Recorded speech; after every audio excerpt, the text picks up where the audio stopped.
journal vous est offert par STM Ténéré Transport Voyageurs. STM, une nouvelle façon de voyager.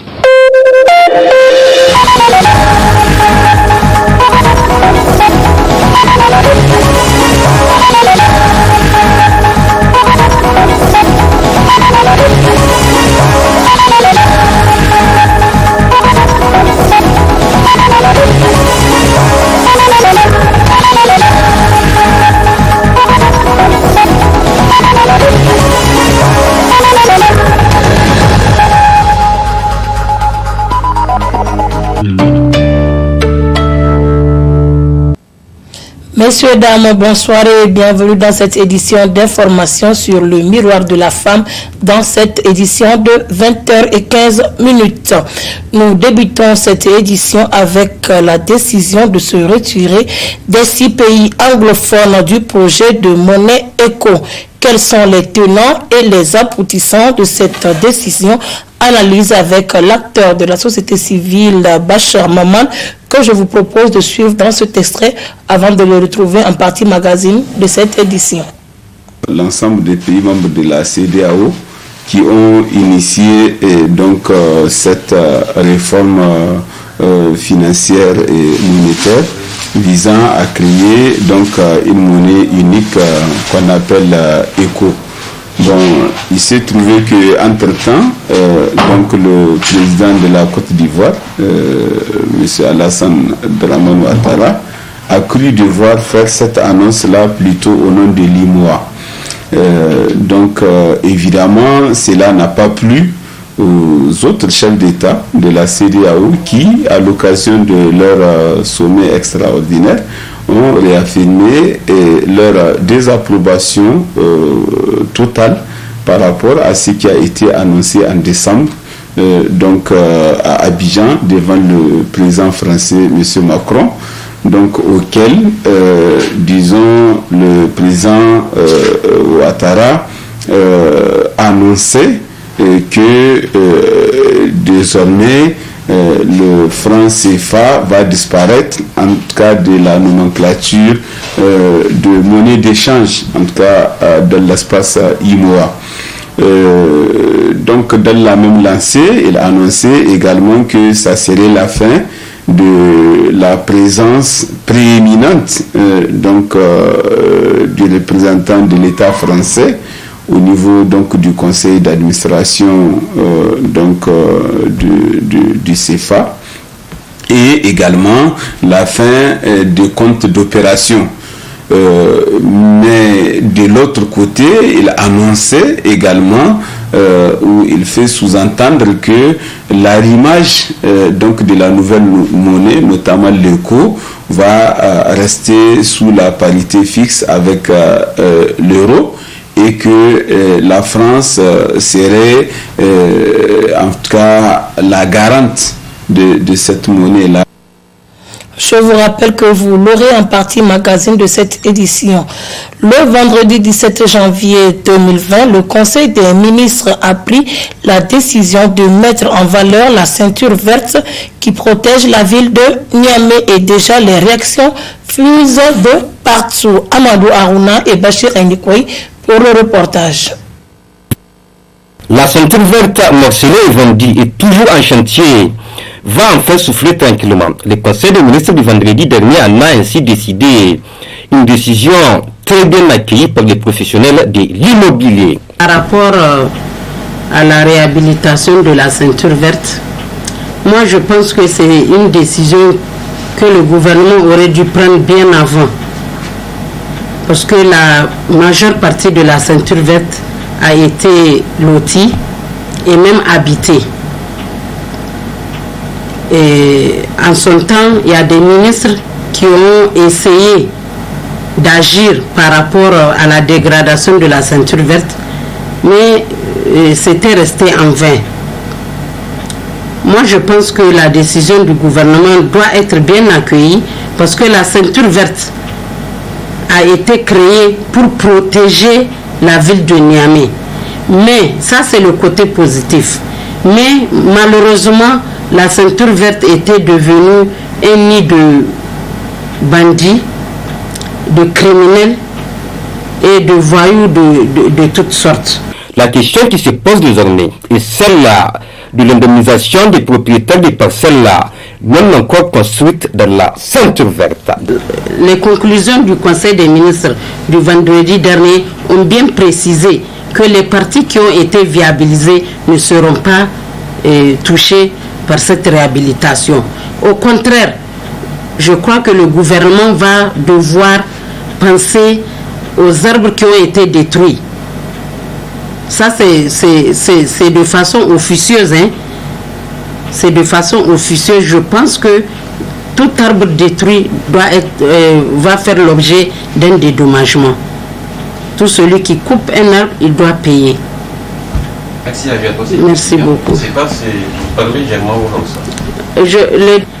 Il y a des coutumiers qui sont propriétaires de ces lieux qui n'ont pas été dédommagés. Donc, il faut que le gouvernement puisse penser à ces gens-là. Mais le fait de réhabiliter cette ceinture verte n'est qu'une bonne chose pour la ville de Niamey. Pendant des années, la ceinture verte qui protège la ville de Niamey avait été abandonnée, livrée à elle-même, à la merci des actions nuisibles des hommes qui sont loin de connaître son utilité. En vue d'activer le potentiel des femmes politiques et améliorer leur implication dans le processus électoral, l'ONG FAD tient depuis ce matin à l'Académie des arts martiaux de Niamey un atelier de formation des femmes politiques. Le compte rendu est signé Rachidatou Issa, Ibrahim Kantama.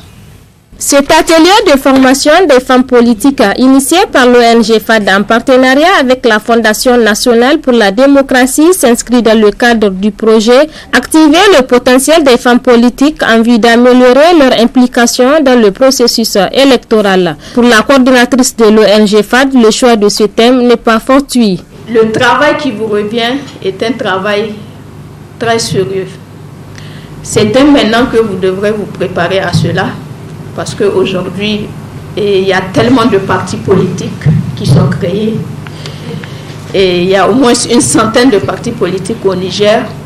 Même le choix aujourd'hui de militer dans un parti politique, c'est un choix difficile qu'il faut faire. Vous êtes déjà dans des partis politiques, il faut vous donner une valeur.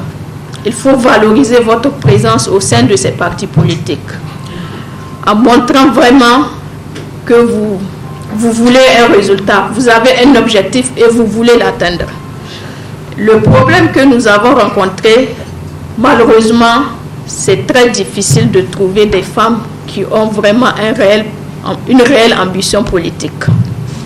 On identifie des femmes qui ne savent même pas pourquoi elles sont dans les partis politiques, qui ne savent même pas ce qu'elles cherchent dans les partis politiques. Il faut que ça cesse. Ne perdez pas vos temps dans les partis politiques si vous n'avez pas un objectif très clair. Aujourd'hui, on vient de rehausser le quota des femmes. Il ne suffit pas de demander ou bien de mener des plaidoyers pour que le gouvernement revoie à la hausse le quota. Mais c'est un travail qui revient aux femmes de faire en amont. Un travail qui tend vers la parité, où dans peu de temps, on dira que les femmes n'auront plus besoin de quotas, mais elles vont à la parité. Il faut qu'au niveau de tous les postes décisionnels, qu'il y ait 50% des femmes, 50% des hommes. La femme doit donner le meilleur d'elle au sein des partis politiques et surtout avoir l'estime de soi. Je fais partie d'un parti politique, mais aucune décision n'est prise dans ce parti politique-là sans notre aval, membre de la COFEMEP, tout là où on est. Donc vraiment, je vous exerce à participer, à donner de vous-même tout ce que vous avez, demander, poser des questions, parce que c'est le cadre idéal ici entre nous pour qu'on puisse s'entraider et pour pouvoir rehausser, pour qu'on puisse avoir l'estime de nous-mêmes, parce que c'est l'estime de soi qui manque. Donc n'ayez pas peur vraiment. Il y a d'autres qui sont à leur première participation, il y a d'autres qui sont habitués. Donc vraiment, c'est ensemble, partageons-nous nos expériences pour qu'ensemble, la femme puisse gagner dans les partis politiques. Notons enfin que cet atelier qui se tient à l'Académie des arts martiaux durera 2 jours et permettra aux femmes politiciennes d'être bien outillées sur leur implication effective dans tous les aspects du processus électoral en utilisant leur pouvoir de rassemblement pour réunir divers groupes et perspectives et ne plus être une simple militante et animatrice au sein des partis politiques. Sur un tout autre plan, le syndicat national des enseignants-chercheurs et chercheurs supérieurs, SNEX, a lancé un mot d'ordre de grève d'un mois à compter de ce jour, lundi 20 janvier 2020, allant au 19 février 2020, sur toute l'étendue du territoire nigérien. Une de nos équipes a fait un tour à l'université Abdou Moumouni de Niamey pour constater l'effet de cette grève. Khalia Sami, Issifou Abdou, pour plus de précisions. Salle fermée, amphithéâtre et faculté quasi désertée, voici le visage qu'offre l'université Abdou Moumouni de Niamey en ce jour, lundi 20 janvier 2020. Pour cause, la grève entamée par les enseignants-chercheurs du Niger pour la revendication de certains de leurs droits. Ainsi, toutes les activités académiques et pédagogiques sont suspendues jusqu'au 19 février prochain si les différentes revendications du SNEX ne sont pas prises en compte. Ce sera une véritable paralysie pour l'enseignement supérieur. L'enseignement supérieur est négligé ici chez nous, alors que ailleurs c'est la cheville ouvrière, c'est là-bas que se forge la relève du pays. C'est là-bas que tous les investissements sont consentis pour permettre à ce que les pays aient des ressources humaines fiables et qualifiées pour relever les défis éventuels auxquels ils seraient exposés. Malheureusement, ici chez nous, c'est effectivement, hormis la génération future qui est sacrifiée, c'est nous, fils des pauvres, notre destin qui est en train d'être crucifié, d'être balkanisé, d'être torturé et trituré. Crions en tout cas fort à qui peut l'entendre et à qui peut s'impliquer pour que cette question soit résolue le plus vite possible, le plus tôt possible, que ceux qui peuvent contribuer à mener une contribution la fassent. Parce que nous, à notre niveau, tout ce que nous pouvons faire, c'est d'entreprendre des démarches pour que, en tout cas pour amener les deux parties, à savoir le SNEX et le gouvernement, à voir l'intérêt du pays, à voir l'intérêt des universités publiques du Niger. Parce que tout simplement, nous sommes dans une année où tout le monde, que ce soit le gouvernement, que ce soit le SNEX, que ce soit nous autres les étudiants, nous le crions en tout cas haut et fort. Nous voulons nous investir pour résorber les retards académiques. Imaginez, il y a des facultés où actuellement des sections où l'année académique 17-18, pas 18-19, 17-18 n'est pas finie. Où d'autres facultés sont en train d'observer toujours encore l'année académique 18-19. Et qu'on dit qu'au début de cette année académique 19-20, nous débutons avec des grèves. Et ça veut dire que cette situation n'est pas prise à cœur.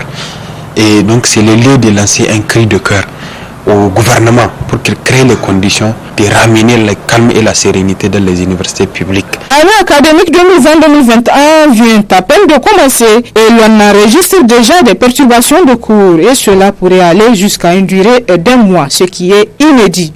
Les conséquences seront certes fâcheuses et entacheront les études supérieures si toutefois solution n'est pas trouvée à ce bras de fer qui oppose enseignants au ministère de tutelle. Les deux parties doivent ainsi nécessairement trouver un terrain d'entente afin de pouvoir redonner à l'école publique nigérienne ses lettres de noblesse.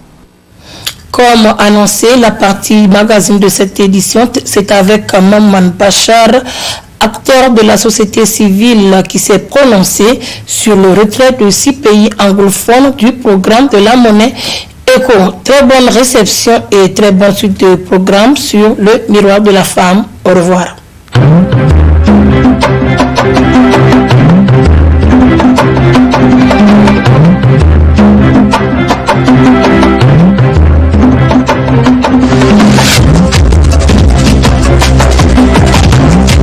L'ensemble des pays membres de la CEDEAO qui ont initié cette réforme financière et monétaire visant à créer une monnaie unique qu'on appelle ECO.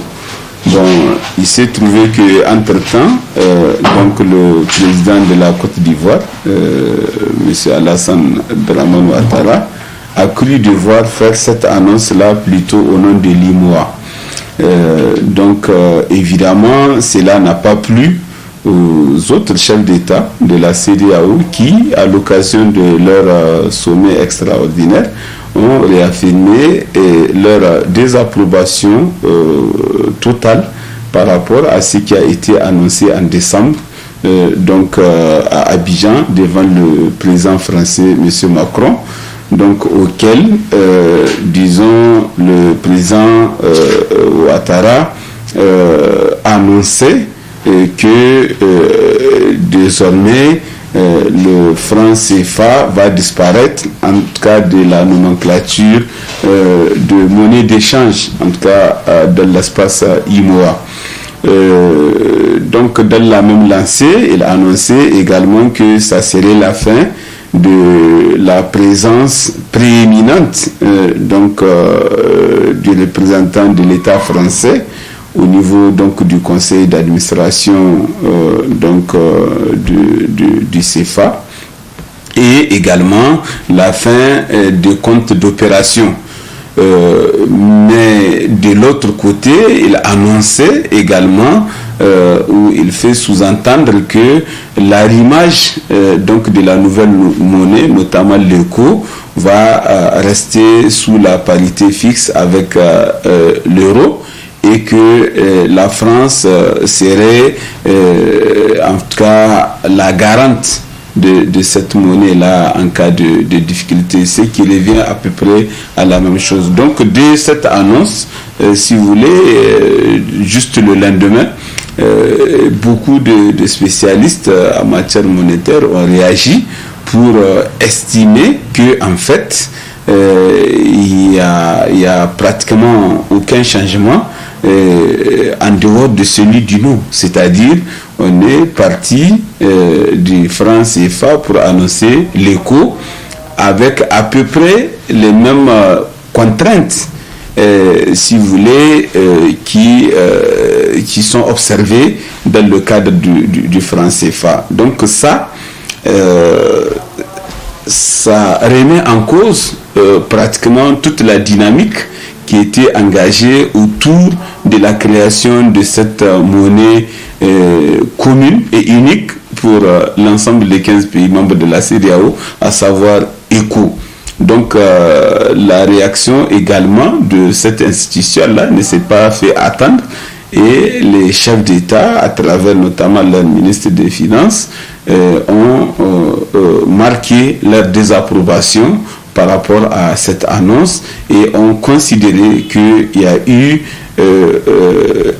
disons une volonté de dévoyer pratiquement cette initiative communautaire vers une initiative pratiquement localisée et circonscrite au seul pays membre de l'IMOA. Donc cela crée justement non seulement une dissension, mais également un affaiblissement par rapport à l'impact recherché à travers justement la dynamique de la création d'une monnaie unique. Ce qui était visé, c'est notamment l'indépendance donc de ces économies ouest-africaines, c'est notamment la capacité donc de nos États à pouvoir donc être présents sur le marché international avec une monnaie reconnue au plan international avec laquelle ils peuvent justement faire tous les échanges qu'ils souhaiteraient avec tous les pays du monde. Alors que dans le contexte du franc CFA, il faut d'abord passer par le franc français d'avant, et ensuite maintenant avec l'arrivée de l'euro, donc passer par l'euro pour pouvoir justement acheter ou vendre au plan international. Donc ce que nous avons dans nos porte-monnaies, qu'on appelait franc CFA, n'était pas une devise en tant que telle. Il n'était pas une devise internationale nous permettant justement de commercer au plan international. Donc ça, c'était le premier handicap à pouvoir justement, disons, arriver à éliminer. Le deuxième handicap, c'est cette affaire de compte d'opération. De manière permanente, les États qui utilisent cette monnaie-là étaient tenus de déposer quasiment 50% de leurs réserves au niveau du Trésor français pour pouvoir être garantis en termes monétaires, en termes de politique monétaire de leur pays. Et ça constituait un symbole néocolonial, parce que la monnaie en elle-même, elle a été créée en 1945 et ça s'appelait effectivement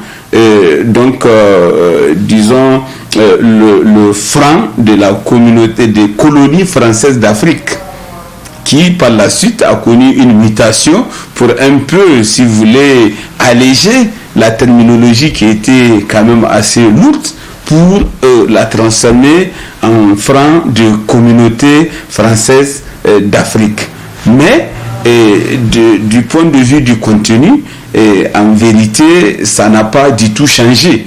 Donc l'aspect, si vous voulez, néocolonial, il était toujours présent parce que la monnaie était sous caution, parce qu'il y a un représentant permanent avec droit de veto de l'État français au niveau du conseil d'administration même de la BCEAO, et il y avait cette affaire de compte d'opération, et il y avait aussi le fait que notre monnaie ne constituait pas une devise au plan international, elle était enrhumée et si vous voulez, parrainée par l'État français de manière globale. Mais les pays anglophones ayant déjà, si vous voulez, une avance sur nous en termes d'indépendance monétaire, en termes d'indépendance économique, avaient déjà leur monnaie. Pour la plupart d'entre eux, en tout cas, quand vous regardez le Nigeria, il a encore sa naira, et le Ghana avec son cedis, etc., pour ne citer que ces deux grands géants.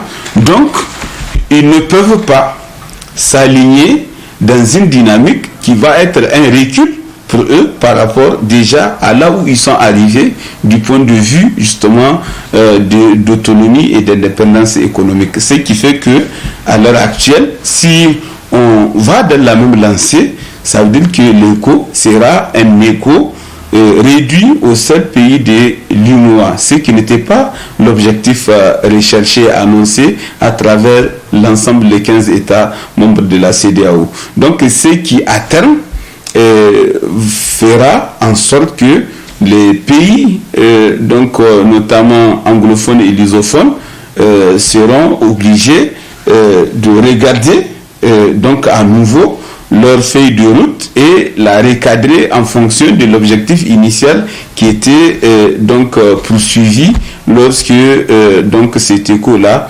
avait été annoncé. Mais le pire, c'est que il y a quand même une mésentente assez profonde entre la démarche initiée par le président Alassane Ouattara et la démarche actuelle qui est entreprise par les 6 autres pays de la CEDEAO, notamment lusophones et notamment anglophones, et un pays lusophone. Donc de ce point de vue là, si eux ils se détachent, c'est pratiquement presque 80% de l'économie ouest-africaine de la CEDEAO qui se trouverait non concernée par le processus de l'écho, ce qui constitue une grande fragilisation du processus et va nous amener pratiquement à la même situation que celle que nous vivons à l'heure actuelle, qui est celle du CFA. Donc de manière concrète, les États en question ont affirmé et réaffirmé qu'ils ne se sentent pas concernés par ce qui a été annoncé à Abidjan, donc par le président ivoirien en ce qui concerne la réforme du franc CFA et ont considéré qu'il y a eu même un détournement d'objectifs parce que l'écho dont on parlait au niveau de la CEDEAO n'a rien à voir avec l'écho annoncé dans le cadre de l'IMOA par le président Alassane Dramane Ouattara. Donc cela constitue vraiment une grave dissension qu'il faille rapidement regarder de près comment pouvoir justement arrondir les angles pour faire en sorte que l'ensemble des États puissent aller à l'unisson vers cette dynamique du vrai écho et non celui qui est annoncé dans le cadre de l'IMOA. Sinon, celui qui est annoncé dans le cadre de l'IMOA ne fait que, disons, changer le nom du CFA en écho et il garde pratiquement les mêmes entraves, les mêmes handicaps qui étaient dénoncés dans le cadre du franc CFA.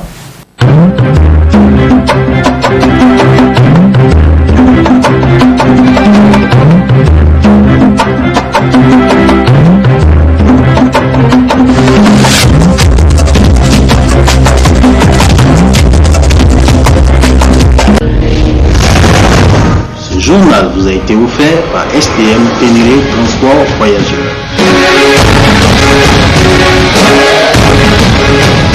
STM, une nouvelle façon de voyager.